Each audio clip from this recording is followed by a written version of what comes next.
Class 10 science का 2 number से पूछे जाने वाला प्रश्न है जनरेटर तथा ट्रांसफार्मर में अंतर क्या है लिखें। तो उत्तर में लिखिएगा जनरेटर तथा ट्रांसफार्मर में अंतर इस प्रकार है। लिखने के बाद आप लिखिएगा एक तरफ जनरेटर और एक तरफ लिखिएगा ट्रांसफार्मर। तो जनरेटर में लिखिएगा यह विद्युत उत्पन्न करता है। ट्रांसफार्मर में 1 नंबर देकर के लिखिएगा ट्रांसफार्मर विद्युत की वोल्टता को परिवर्तित करता है या बदलता है। फिर जनरेटर में 2 नंबर देकर के लिखिएगा यह घूमने वाली मशीन है। ट्रांसफार्मर में लिखिएगा यह स्थिर मशीन है। 3 नंबर देकर के जनरेटर में लिखिएगा यह एसी तथा डीसी दोनों प्रकार की धारा उत्पन्न करता है। फिर ट्रांसफार्मर में 3 नंबर देकर के लिखिएगा ट्रांसफार्मर केवल एसी धारा परिवर्तित करता है। फिर 4 नंबर देकर के लिखिएगा जनरेटर में इसके द्वारा विद्युत उत्पन्न करने से पहले टरबाइनों द्वारा घुमाया जाता है। फिर ट्रांसफार्मर में लिखिएगा 4 नंबर देकर के इसे किसी के द्वारा घुमाया नहीं जा सकता है। उत्पादक और उपभोक्ता में अंतर बताइए। उत्पादक और उपभोक्ता में अंतर बताइए। तो उत्तर में लिखिएगा उत्पादक और उपभोक्ता में निम्न अंतर है। इस तरह से लिखने के बाद एक तरफ लिखिएगा आप उत्पादक और एक तरफ लिखिएगा उपभोक्ता। तो उत्पादक में 1 नंबर दे करके लिखिएगा ऐसे जीव जो प्रकाश संश्लेषण की क्रिया से अपना भोजन बनाते हैं उसे उत्पादक कहते हैं।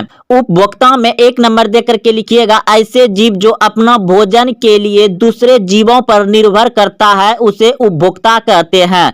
2 नंबर देकर के लिखिएगा उत्पादक में हरे पौधे उत्पादक कहलाते हैं।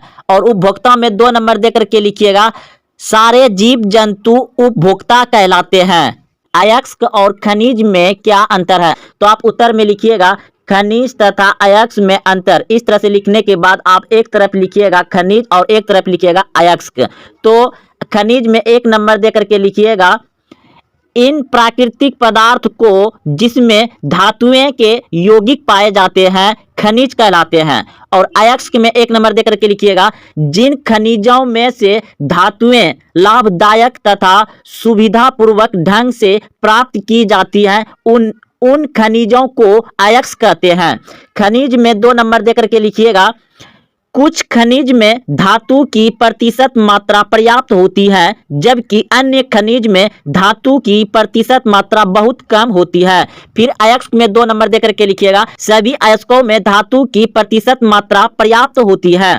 फिर खनिज में 3 नंबर देकर के लिखिएगा कुछ खनिजों में आपत्तिजनक अशुद्धियां होती है जो धातु के निष्कर्षण में बाधा डालती है।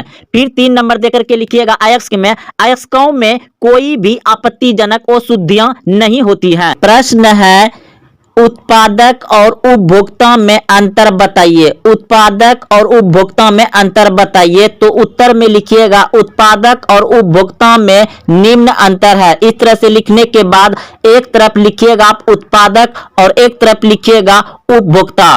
तो उत्पादक में 1 नंबर देकर के लिखिएगा ऐसे जीव जो प्रकाश संश्लेषण की क्रिया से अपना भोजन बनाते हैं उसे उत्पादक कहते हैं। उपभोक्ता में 1 नंबर देकर के लिखिएगा ऐसे जीव जो अपना भोजन के लिए दूसरे जीवों पर निर्भर करता है उसे उपभोक्ता कहते हैं। 2 नंबर देकर के लिखिएगा उत्पादक में हरे पौधे उत्पादक कहलाते हैं। और उपभोक्ता में 2 नंबर देकर के लिखिएगा सारे जीव जंतु उपभोक्ता कहलाते हैं। धामनी और सीरा में अंतर लिखिए। धामनी और सीरा में अंतर लिखिए। तो आप उत्तर में एक तरफ लिखिएगा धामनी और एक तरफ लिखिएगा सीरा। तो धामनी में 1 नंबर देकर के लिखिएगा इसकी दीवारें मोटी लचीला तथा कपाट रहित होती है। और सीरा में 1 नंबर देकर के लिखिएगा इसकी दीवारें पतली होती है। और फिर धामनी में 2 नंबर देकर के लिखिएगा इसकी गुहा पतली होती है। और सीरा में 2 नंबर देकर के लिखिएगा इसकी गुहा मोटी होती है। फिर धामनी में 3 नंबर देकर के लिखिएगा इनके रुधिर अत्यधिक दाब एवं गति के साथ प्रवाहित होता है। और फिर सीरा में लिखिएगा 3 नंबर देकर के इनके रुधिर कम दबाव के साथ धीरे धीरे प्रवाहित होता है।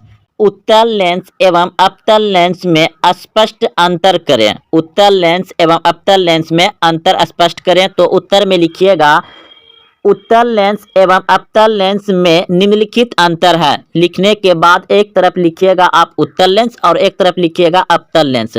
तो उत्तल लेंस में 1 नंबर देकर के लिखिएगा इसकी क्षमता धनात्मक होती है। अवतल लेंस में लिखिएगा इसकी क्षमता ऋणात्मक होती है।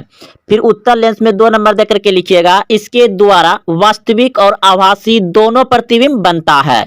अवतल लेंस में 2 नंबर देकर के लिखिएगा इसके द्वारा केवल आभासी प्रतिबिंब बनता है।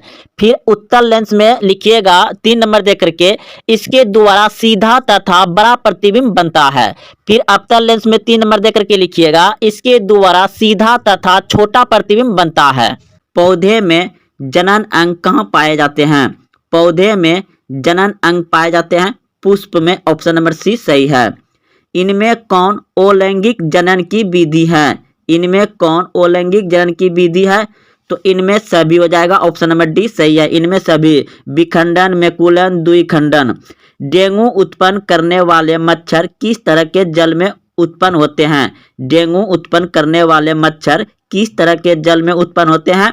तो शुद्ध जल में यानी साफ जल में। ऑप्शन नंबर बी सही है। मलेरिया उत्पन्न करने वाले मच्छर मादा एनोफिलिस किस तरह के जल में उत्पन्न होते हैं? तो मलेरिया उत्पन्न करने वाले मच्छर होते हैं गंदे पानी में। ऑप्शन नंबर बी सही है।